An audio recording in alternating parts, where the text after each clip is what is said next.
They don't understand, they don't understand. I'm running with the fam, yeah, I love the fam. And we gon' serve the one that's from up above. And they gon' know it's us by the way we love. All my brothers and sisters and all my mothers and fathers. And we gon' worship the Father and we gon' drown in this water. All my brothers and sisters and all my mothers and fathers. And we gon' worship the Father and we gon' drown in this water. Family, family, family. Christ up one time for my whole family. Welcome to Reformed Dads, where all things are for dads, through dads, and to dads, as well as the aspiring husband and father.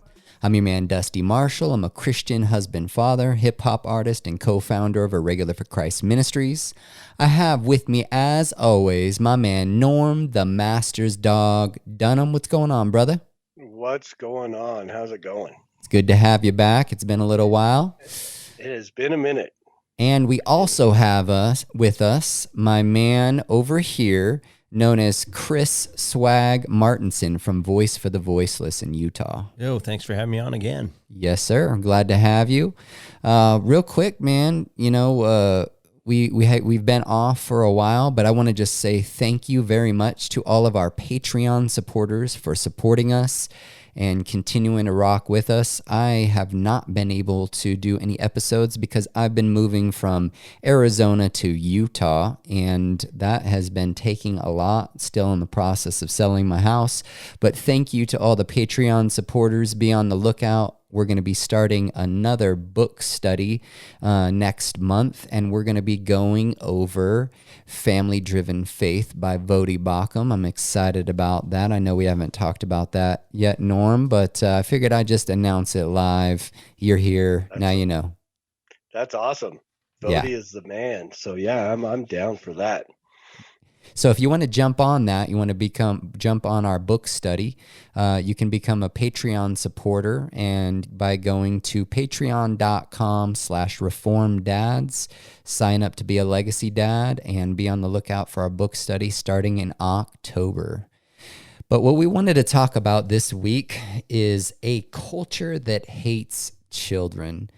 I think it's pretty evident that our culture hates children in the way that we act in the case of abortion, in the way that people lose their mind when you have more than 2 children or have large families. So I wanted to bring on our brother Chris from Voice for the Voiceless, who's doing abortion ministry locally here in Utah. And, you know, I think this is a good discussion to have, especially with all that's going on, and we can talk about the ramifications of a culture that hates children. So what do you guys think?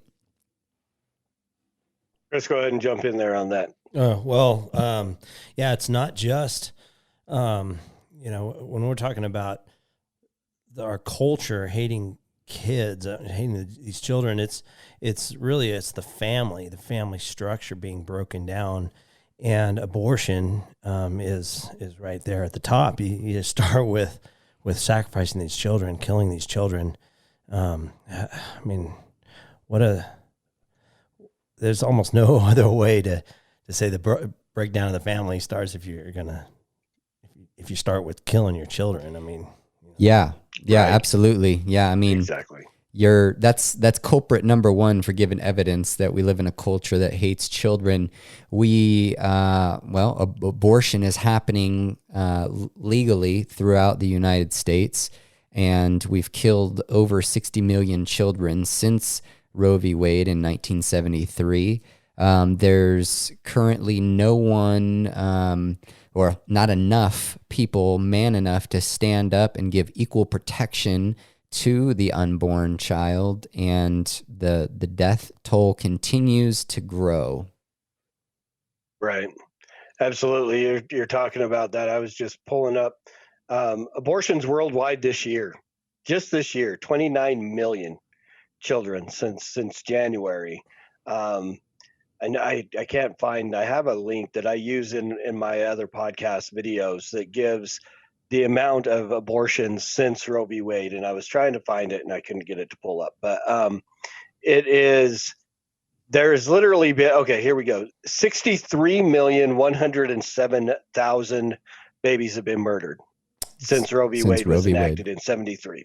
And we're talking about surgical abortions here. Yeah. Can't even count the RU46 pill. And, and those, you can't even, it's just mind blowing. Yeah, it's amazing to think about that those numbers are surgical abortions. The majority of abortions take place before, I believe, 9 weeks, and those are chemical abortions. So we're not counting those numbers, and when we do the math, based on statistics and things that they've done, they're saying 1 in 3 women have had an abortion. They're saying 63 million babies have been murdered, but I believe it's more like 1 in 2. Right. And more likely, that number is 3 times the amount if we start adding in chemical abortions, which is, in some communities like New York, they say, it's a 1-to-2 ratio for the African American culture of killing babies in certain cities. But it's probably more like in our culture, 1-to-1. Yeah. Absolutely. Yeah. These, and we're growing up here. These kids are growing up to being educated, in this, and they're not even thinking about that. You hear well, it's okay. I can kill my baby now. That's the argument. It's just like, no, it's a baby and I should have the right to kill it. But when it goes to the RU46, I don't think that they actually look at it that way. But Sure. We've never lived in a time, or these kids growing up now have not lived in a time when it hasn't been okay to kill their baby. They think it's okay. That's how they're being educated. Exactly. It's you're sending your kids. Most people are. I don't know that the homeschooling culture is growing more and more, and you get more churches like Apology and Refuge and Mission and stuff like that are encouraging people to homeschool their kids, to not send their kids to government schools. But when you're sending off your children to a school where they're literally taught that they're nothing more than a highly evolved animal, and then you expect them not to act like animals. Right. Every time we see a mass shooting or something like that, I always come back to the point of, we can thank Darwin and the eugenics people and the evolutionists, because what you're doing is you're just teaching these kids that they're animals and then acting surprised when they act that way. Right. Yeah. Survival of the fittest, the survival of the fittest. So why not just kill off other people? Or, the idea that since they're no different than animals, even people who are dog owners, cat owners, when you ask them, if their dog or cat was drowning in a pool, or their neighbor, which one would they save? And they say their dog or cat, because, well, they're just in an equal category according to what's being taught in public schools and evolution. Exactly. So what's the difference? I mean, dogs and cats die all the time, right? Animals die all the time. What's the big deal? Yeah.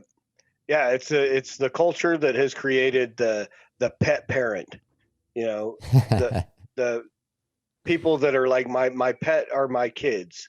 Right. And no, it's so counterintuitive to what I know, but this is the culture. This is what we are raising up the kids are. It's like Chris just said, the majority of our youth anymore have never grown up out of in a time where it hasn't been legal to kill your child, right? Where it hasn't been legal to claim whatever you want as your gender, whatever.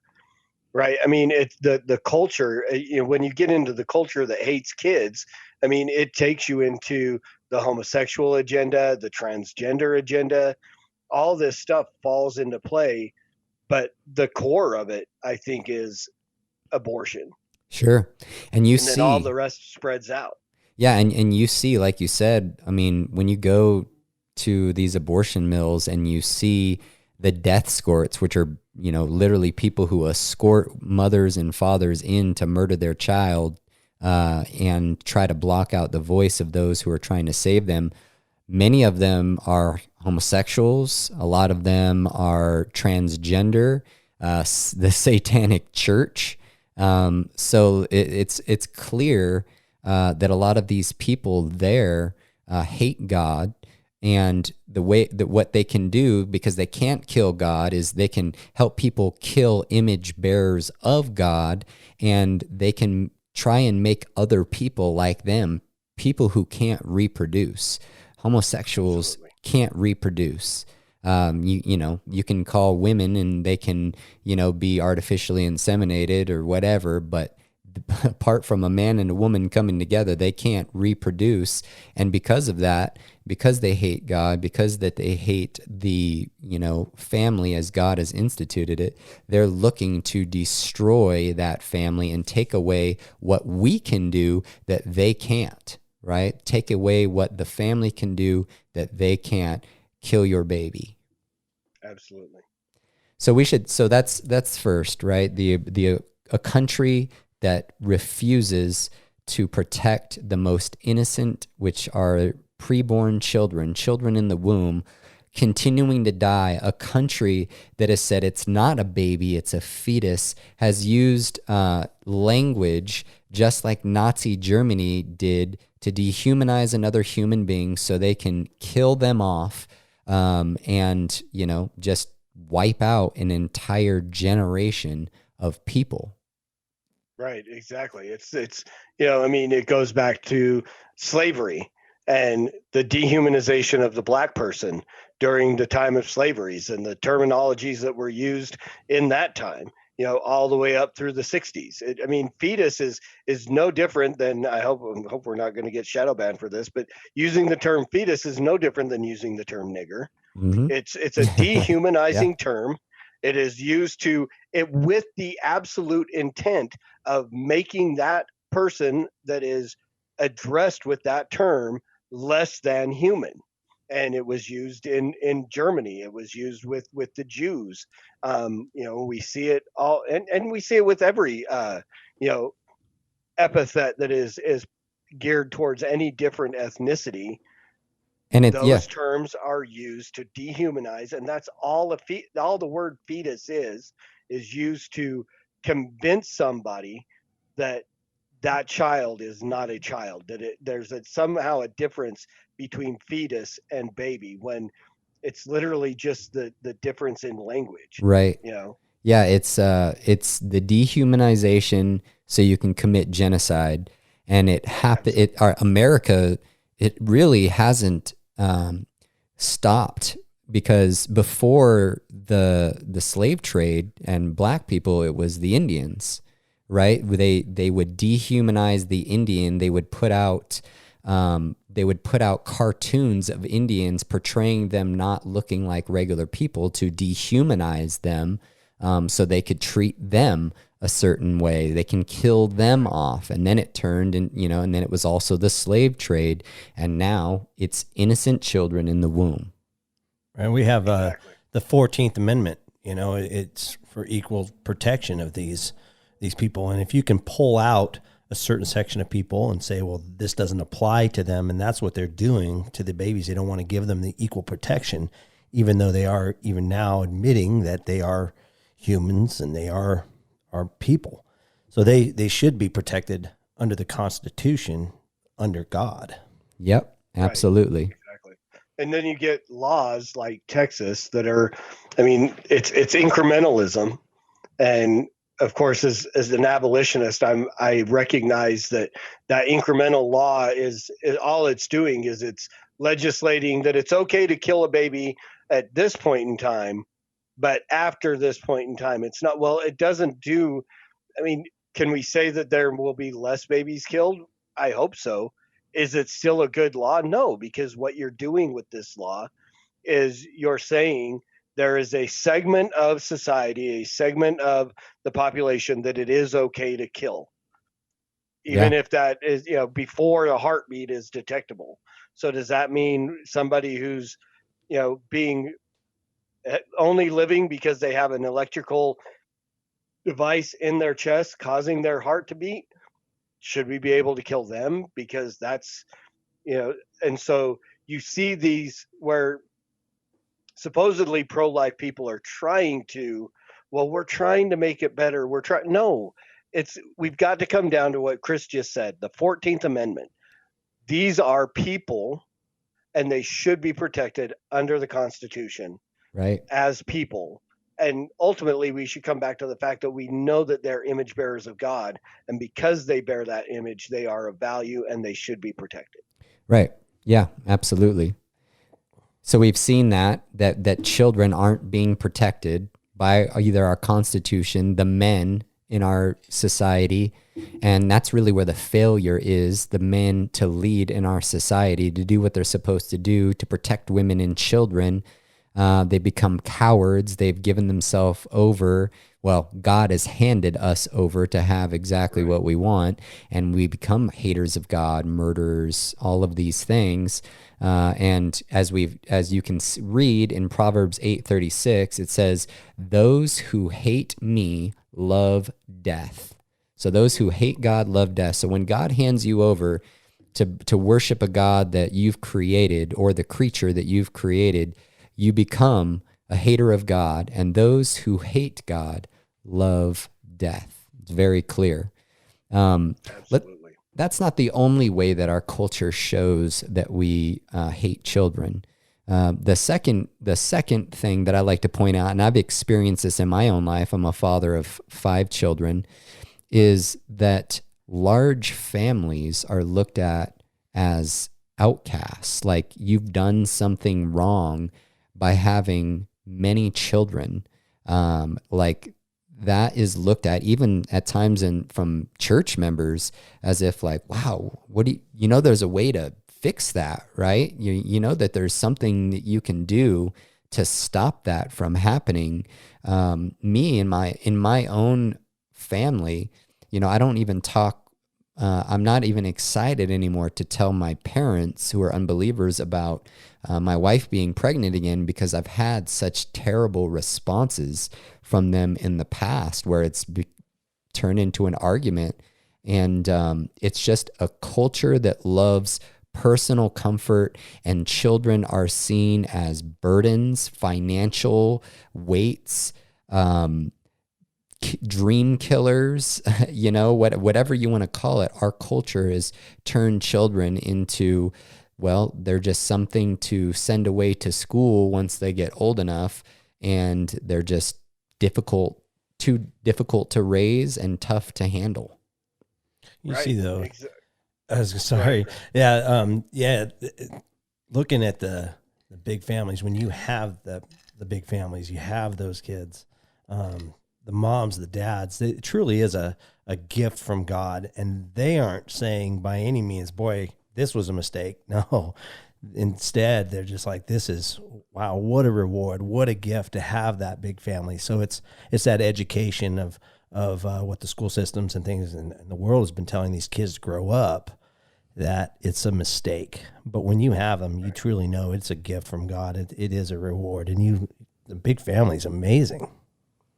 Amen. I mean, it's just, I'm thinking about this, and just culturally from where we've been. I mean, not even 25 years ago. I mean, Whitney Houston was singing, "I believe the children are the future," right? And now what happened to that mentality? What happened to that, children are a blessing. Children are an amazing thing. We have literally seen presidents give speeches where he says that I don't want my daughter punished to have to carry a child. Obama. Exactly. When did pregnancy become a punishment? Right. When did a child become a punishment? What point in time in our culture did suddenly that change? And it's amazing to watch, and like you said, to see, people who, I mean, even here living in Utah with the Mormon population that we are in and amongst, whereas they used to be, I mean, it was always the joke. If you had a big family, people would go, "Are you Mormon or Catholic?" And even now, you don't see that many Mormon families with the same amount of children because of the stigma that is attached, like you're talking about, to large families. People look at you and you're mocked because you have that many children. Well, what happened is the feminist movement. The feminist movement exactly. pushed and continues to push and tell women that you can have it all. You can do exactly what a man does. You can have the career and the family, that you don't need a man. You can do everything on your own. And not only is that pushed in the feminist agenda, but the feminist agenda has even, and I don't know if I watch a lot of movies. I've always been a movie buff, and I see the things creep in through media, through movies, through television. I mean, we've been seeing for a long time in TV and movies that, marriage is like, whew, don't get married, don't do it. Like, or, wait till you're older, right? Wait till you're older to get married, and then wait longer to have children, because you need to experience this life with the freedom of being single and sleeping around and having time with your wife before you have children. You don't rush into it. Just wait. And the age of having children, the average age has just continually got later and later. The age of getting married has gotten later and later. And it's just a continued pushing by feminists and by those who hate God, people in Hollywood. You'll see it. I mean, it's common language that, marriage is something to be avoided. Having children is something to be avoided if you just turn on a television show about a family. Right. And then that's led into even the feminization of men. It's you watch things like, I remember, and it's gone beyond this, but I think the time when it came up the most, I think I actually got in the most trouble because I talked about it on Facebook and stuff, is when the Twilight series came out. And you've got your hero, quote unquote hero of the show, is this extremely effeminate vampire dude that I mean doesn't even fall into the cool vampire genre. I mean, Edward Cullen is nothing like David from the Lost Boys or any Right. that's I mean it's effeminate. I got in trouble because I said, people who avoid the sunlight and are very pale skinned and live off the blood of animals, we don't call them vampires, we call them Alaskans. But guys that work nights. But right. Hey, wait a minute. But you see this, and everybody was like, "Oh, Edward," right? But it's like, this dude is like as girly as any other female in any other movie. Legally Blonde. Oh, you're talking about the Twilight Saga. The Twilight Saga. Yeah. So I mean, this dude is just as effeminate as Elle Woods in Legally Blonde, and so that's what this feminist movement has done, because it's, as you're talking about, you can have everything that the men have. Well, in doing that, they're like, we want effeminate men. Yeah. And so that became the standard. They want the sensitive guy. They want the guy. And I mean, you can be sensitive and you can have emotions and you can cry when it's appropriate, but I mean, not at the drop of a hat. And Right. This is, there is a level of manlyhood that should be, expected in men, but women don't want that. And that feminist movement has created that. And I mean, that's just led into the whole transgender thing and stuff like that. Sure. Yeah. If you have an effeminate man, you can be the leader of the household. Right. Or you can pretend to be the leader of the household, because we know they're not really the leader of the household, because it's impossible, because God says the men are the leader of the household. That's for another episode, but that's the mentality, right? Is if I have an effeminate man, well, then I can lead, and I can be in Adam's role, as the curse tells us that Eve would constantly want to be in. And that has led, like you said, to effeminate men, and that's led to, oh, honey, you want to kill your baby? I think that's the right decision. Yeah. Right. If that's what you want to do, it's your body. That's the mentality, is that men are just giving away their role to the woman, letting her make emotional decisions, not based on truth and based on that they're just running wild. And so an effeminate culture, a culture that the woman wants to be the leader. She wants to be able to do what men can do, right? So men can sleep with a woman and then take off if she gets pregnant, right? So the idea there is if a woman can now kill her baby, well, she can sleep around, get pregnant, and kill her baby and get away scot-free, just like the man. Exactly. It's the point, and that's the thing that drives me nuts, because you sit and you listen to all the arguments. We all spend time out at the mill, so we get those arguments thrown back in our face of, well, rape and incest. Okay, well, you're saying rape and incest, but the reality is 98% of abortion is done as birth control. Right. It's not for these horrible instances that have happened that are so minuscule in the percentage of abortions, but you're using these, but you're still arguing for just the fact that you want to just be able to kill your baby whenever you want, however you want, just for convenience. Yeah. And so it drives me nuts when you hear these different arguments, talking about effeminate men. It's the effeminate men that came in that gave any kind of foundation to the argument of, you don't have a uterus, you don't have an opinion. Yeah. I hear love that to from get men that thing. all the time. I love to get that thrown at me, because I'm like, okay, so does that mean you're okay throwing out Roe v. Wade? Because literally Roe v. Wade is the opinion of 9 people without uteruses That's or good. uteri or whatever that. I mean, it's literally a legal opinion. It's not a law. It's an opinion of 9 men. You don't not know a what uterus among them. You're willing to go with their opinion. Yeah. But me, because I want to save babies, well, I don't have a uterus, I shouldn't have an opinion. That's just a ridiculous. But it's the effeminate man that said, oh, well, you know what? You're right. Shouldn't. Okay, I'll just back over here into my corner and keep my mouth shut. That gave foundation to that kind of argument, rather than the men that are willing to stand up and say, murder has no gender. Right. You're murdering children in the basement of this building. Gender has nothing to do with that. Right. Yeah. It doesn't add to your decision-making ability because you have a uterus or don't. I can make a decision based on truth, what is evil and what isn't, what God has said.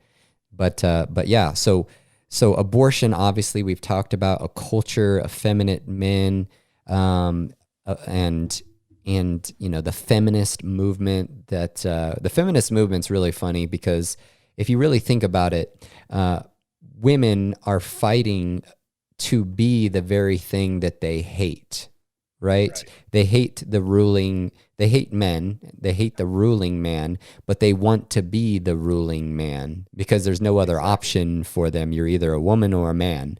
So you're trying to become the very thing that you hate. And that's just, what happens when you reject God. You become a fool. And you do foolish things and you make foolish arguments, and that's one of them. You try to become the very thing that you hate. Yeah, that's exactly it. It's that curse that God proclaimed in the garden, that the woman will be, her desire will be for the man. It will be to be the man. But when you get into a fundamentalist group that literally hates men trying to become men. And then that leads into the transgender movement, where they're not men, but they proclaim themselves to be men. Right. And then the feminist man proclaims, I'm amazed at the new Matrix movies coming out soon. I had no clue until I read an article this morning. The original 3 were directed by the Wachowski brothers. Yeah. This one is directed by the Wachowski sisters. Because the dudes, both of them, are now claiming to be women. And I'm like, what? It's so mind-boggling that just they're so brave. That blows my mind that this is even a thing in in 2021, Who would that have people thought? are like all about science, but yet you can be whatever the heck you want to be. Who would have thought they'd be actually living in a matrix? They made the movie, now they're living out Right. their own And now matrix. they're living it out. Yeah. It's just, it's so crazy. And, we were talking about this a little bit at the beginning, but this has bled into every aspect of our society. I sprained my shoulder at work a couple of weeks ago, shoveling spinach. Mm. So, and I've heard every Popeye joke in the world over the last 2 weeks. Believe me, I hate Popeye. I hate Popeye. But so I go in for physical therapy, and this little old lady, first thing when you walk in and they make you throw a mask on your face, and it's like, okay, I'm walking into like this liberal hen house Yeah. here that has just made me uncomfortable initially. But then when the woman is trying to give me icy hot and tell me to have my significant other massaged in, she goes, have her or him. And I'm just like, why does that even come up? Why would you even make that assumption? Or please look at me and see the beard and the religious tattoos and so on. And please make those assumptions that I'm a white male Christian bigot. Please, because I'm okay with that. I'm okay with you making that assumption about me because, besides the bigot part, it's all true, right? She would probably recognize me as a bigot and she would accuse me of being that. But still, we've gotten into this place that I look at this little old lady and I assumed she was just a little old Mormon lady, and I would never have pictured her. I made my assumption and I was wrong. So she made her assumption about me and she was wrong. But it's like, we've gone into this culture of, political correctness, and we don't want to offend anybody, but in not wanting to offend people, we are literally offending people. Right. And it's like, if we can just come back to the point where we stand on truth and where we're just willing to make those truthful proclamations, no matter what anybody thinks about it, then we will be in a better place. Yeah. Where a bike's a bike, not a motorcycle. Right, exactly. So we've talked about a culture that hates children. We've talked about the things that kind of led there and pushed in that direction and the results. But let's talk about what that is doing to our culture. Like, what are the results of a culture that hates children? We're seeing little bits of the effects now. We're seeing a lot of the effects in God's judgment, but even from a practical standpoint, as far as we don't have enough people to work jobs, right? Right. We don't have enough people. Well, it also has to do with them handing out money like it's going out of style, the government doing that. But also, right, we don't have enough people going forward. And I know people see this, people in positions of power who have lots of money. We don't have enough people to own farms and grow food and do everyday jobs to continue for society to go forward, to take care of the elderly, the baby boomers. We don't have enough people going forward because we've killed off entire generations. Mothers and fathers are not having children or having no more than 2, which isn't enough. So we're seeing those effects in our culture now, just little glimpses of it, and we're going to see it more going forward. Right. Well, exactly. Again, talking and looking just at the surgical abortions. So we have no idea. Since 1980, we live in a world. What's the population estimation recently? Are we at 7 billion yet? 7 or 8 billion, something like that. We're up around 7 billion. Well, since 1980, 1,628,000,000 children worldwide have been aborted. We have literally aborted an eighth of the population of the world. Wow. Since 1980.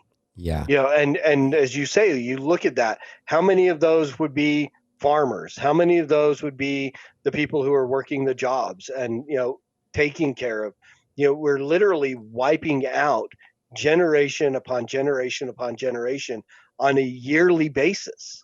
Yeah. Yeah. Absolutely. And we see, God talking about the land spewing a people out of it because of the spilling, the shedding of innocent blood, the judgment of God. Look around us, what's going on in our culture. The judgment of God has been here, right? People are killing off their own children, their own legacy, their own help within their household, the people, the kids who will carry on their family name, who will help them when they're old, who will carry on in society and continue the legacy. They're killing that legacy off. It's not continuing. That's the judgment of God. We're seeing people who've traded truth in for a lie, who are mutilating their bodies, who aren't reproducing, who are just destroying themselves in the name of they're their own gods. And it's like, this isn't good for you. Like tearing off your male or female appendages, calling yourself something else, that doesn't do good for your psyche. That doesn't do good for your physical being. It doesn't do good for your legacy going forward. Like it's just, it is insanity. Like it is medical insanity. Like you talked about this, maybe 20 years ago. You were standing in front of a psychiatrist or sitting there, or a therapist, and they're like, maybe we should give you medication. But now it's like, we were talking with a woman at a political meeting. I guess psychiatrists and therapists aren't even allowed to not affirm your gender changes, that your pronouns anymore. They're not allowed to. Right. That's ridiculous. I have a friend of mine, one of the guys at church that works with my wife, and they work for a school that deals with autistic kids. And one of the boys decided that he wants to be a girl. And my friend who works there, Logan, said, religiously, I cannot call him by these other pronouns, and I will not. And so now he sits in a place where he's in danger of losing his job. Yep. Because he's not willing to affirm this young man. But he's like, I have it from a religious standpoint, I can't lie to him. And, and so again, and you've got what you're talking about. Whereas years ago, I don't know if you ever watched the TV show MASH. Yeah. One of my dad's favorite shows. But Corporal Klinger, he wanted to get out of the military. So what did he do? He dressed up like a woman to try to get a Section 8 to convince them that he was crazy. Yeah. And now that would be, oh, he's so brave. He's so brave. Right? He's so brave. Yeah. And it's just like, again, just where that culture has gone to. And I think part of it is because rather than a lot of, and we saw it in a lot of the mainstream churches. I look at churches like Apologia and Christ Church and Refuge and Mission and stuff. Those churches are on the outskirts. Those are people who are like, fundamentalist in a sense of, we know that this is what God's word says, but so much of that seeker sensitive church that happened throughout the 80s and the 90s, when I can't remember who it was. I want to say Bill Hybels, but I don't think that's the right name. At Willow Creek, in Chicago, started the seeker sensitive movement, and they literally sent out a survey to the people in the community and said, "What do you want church to look like?" Yeah. Why in the world would you send an unbeliever a survey to say, "What do you want church to look like?" and then pattern that after what they want and not what the Word of God says? But so much of that, and then you had the church trying to fight. You had the church trying to fight the culture war instead of standing firm on the Word of God. Yeah. And that's where some things just got twisted and messed up, was the fact that we were fighting on the wrong battlefront. Yeah. We were over here trying to, proclaim, oh, look, Justin Bieber's a believer. It's so cool. Isn't he cool? He loves Jesus and you love Justin Bieber, so maybe you'll love Jesus. Right. Yeah. Instead of going, Jesus said this, and the Word of God says this, and this is, and so trying to fight that culture war just became a losing battle. Yeah, I'm even curious, in going into doctors' offices now, how they're going to possibly treat people who have certain biologies who are claiming to be something that they're not. You know what I mean? Right. Are you going to pretend? You just pretend that the guy sitting in front of you naked is a woman, and you're going to treat him as a woman just to not offend him? I mean, yeah, if you're a gynecologist, what do you do when Rhonda, who used to be Ron, shows up for his yearly pap smear? Yeah. Right. I mean, again, it's so amazingly ridiculous. Well, there was a guy in Canada not too long ago that kept showing up in the news because he's a dude, but he feels pretty, and kept going to these parlors to try to get like a Brazilian wax. Oh yeah. And the ladies in these places are like, we're not waxing your junk, dude. And so he's like, well, I'm going to sue you. And it's so insane. It's just insane. I would have lost for words. Yeah. I mean, you're trading in definitions. Definitions no longer matter. A baby's no longer a baby. A fetus is no longer a Latin word that means small child or baby. We've just traded in all definitions for whatever we want to call this. Truth is now doesn't matter. Fascists are labeled anti-fascists. Women are labeled men. And it's exactly what God said, that you'll trade the truth of in for a lie and you'll become a fool. And a fool knows the truth, but they don't do it. And they know what's going on. They know the truth, but we're living in a culture that, doesn't care about truth, doesn't care about children. And man, I see going forward though, I see Christians reproducing and trusting God and having children. And I see Christians being made through the discipleship of their families. I see Christians adopting children, just as we've been adopted into God's family. And then I see, the atheist or the secular humanist, and you can put all other religions in that same position. I see them killing themselves off. So I see the kingdom of God advancing and growing as the other side, who's continually under the judgment of God, killing themselves off. And absolutely. And for me, it's, the post-mill view continuing to advance. So I don't know. Right. I mean, that's exactly it. And that's, to look at it, to be post-mill, you have to see it that way. Because again, there are so many people that just are like, oh, I can't be post-mill because look what's happening right now. Well, okay. If we're just looking at the here and now, there are things that look very much like the Left Behind books happening and going on.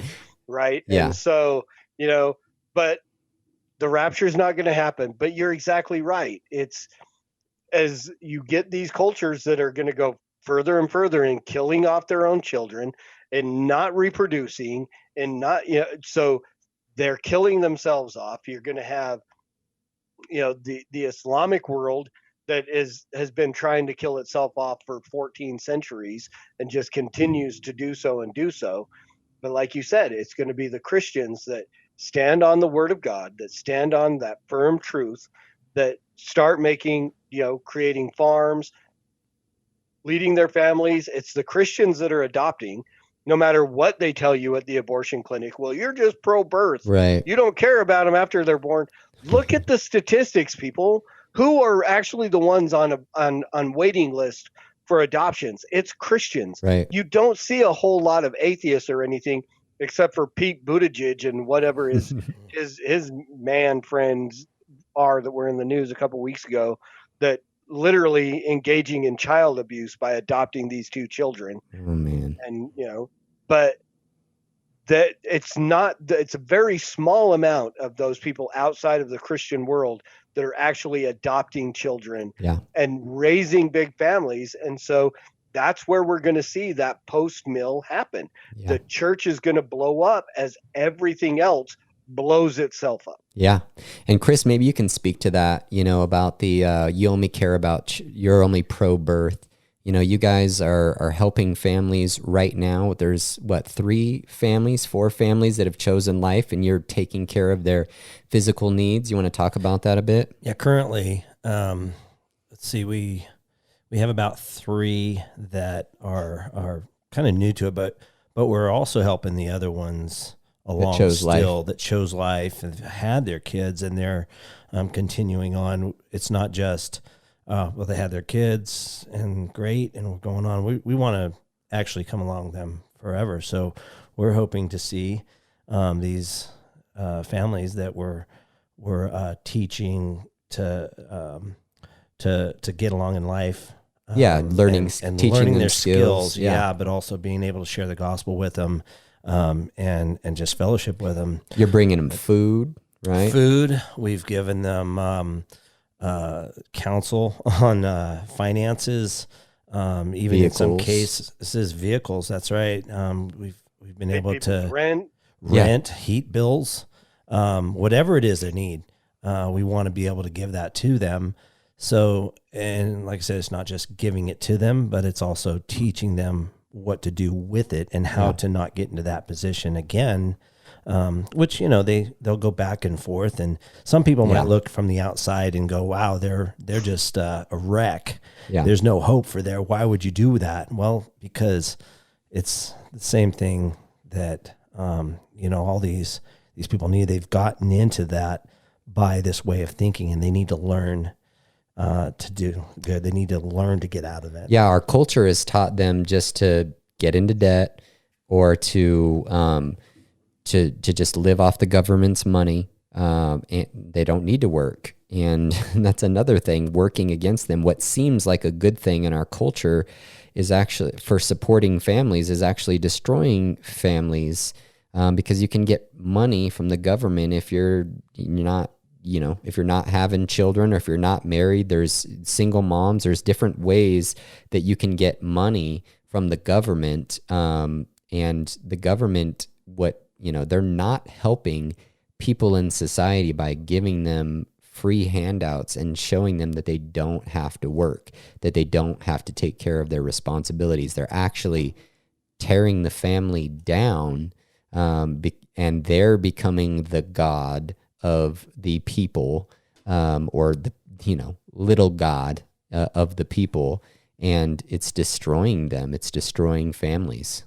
Yeah, I think that's a good point too, is these arguments that or what the world is bringing these kids growing up, and the destruction of the family, what they're showing in TV shows, what they're showing on commercials, what they're telling you as in arguments. That's kind of what everybody sees, but especially being out in front of the abortion clinics and being at this level, you see what absolute destruction it brings on that individual personal level with these families. The world is telling them they're going to be okay and they're going to do this. This is better. But when you actually see what it does, it is absolute destruction. Nobody talks about that. They just say, keep going. It's a doubling down. And that's something that we don't see. Yeah. I mean, apart from the judgment of God, which they're bringing upon themselves the curses of God, and they're going to die one day and have to stand before him and give an account for what they've done. God hates the hands that shed innocent blood, Proverbs 6 tells us, but there's also ramifications here and now for killing your children, for being someone who hates children, is, the inability to reproduce, the mental anguish that it brings on a woman to kill her baby, the physical things that it brings on that you can go and look up, and there's actual statistical data backing it up. It brings physical destruction. Think about in a relationship. We talked to a young man last week, and he was saying that his fiance was in there and he had brought her there. And I said, how is she going to look to you to lead the family, to do the things that need to be done for this family, when even before you're married, you're bringing her to an abortion clinic to kill your child? And they wanted to be parents someday, but they just weren't ready then. It's like, how your relationship's going to end. You're not going to marry this woman. Your relationship is founded on the blood of your child, and that it's gonna wither away. It goes down to that what the world doesn't talk about, what people actually don't see, and that is the bottom line. Is it's the destruction of that family even before it begins, and down to that personal level. Those statistics are there. You can see. You can look those up, but you can actually see them. Yeah, you can see them in people's lives.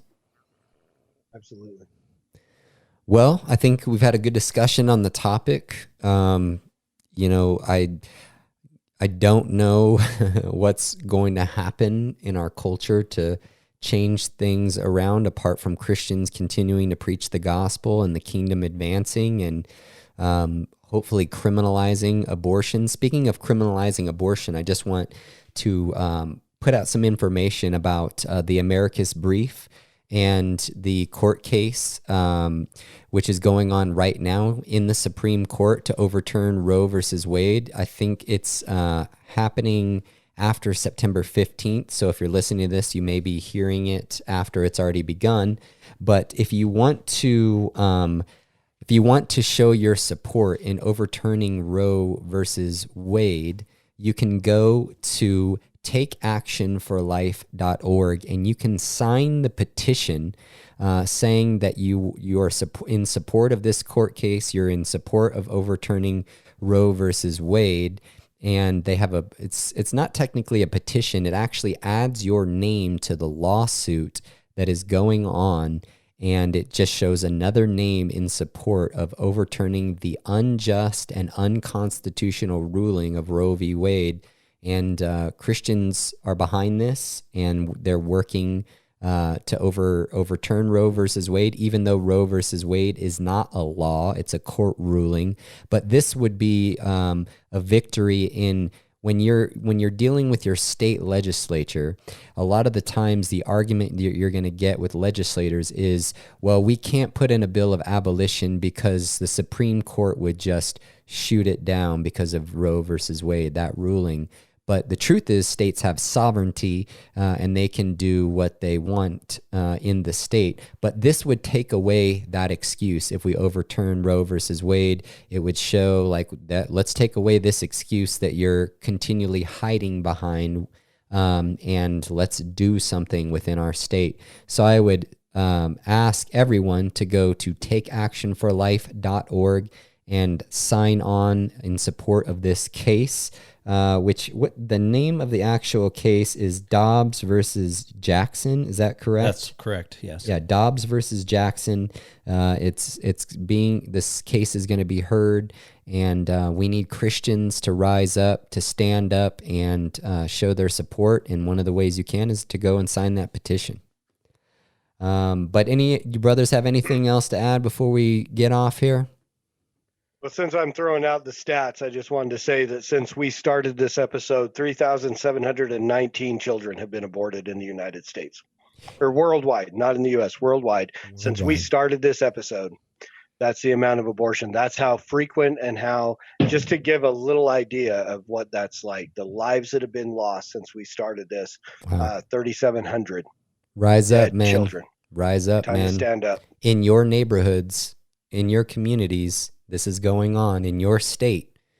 What are you doing about Amen. it? Well, Amen. This has been our show. And as we always say, surely you need guidance to wage war, and victory is won through many advisors. Thank you for listening in, and God bless. They don't understand. I'm running with the fam, yeah, I love the fam. And we gon' serve the one that's from up above. And they gon' know it's us by the way we love. All my brothers and sisters and all my mothers and fathers, and we gon' worship the Father, we gon' drown in this water. All my brothers and sisters and all my mothers and fathers, and we gon' worship the Father, we gon' drown in this water. Family.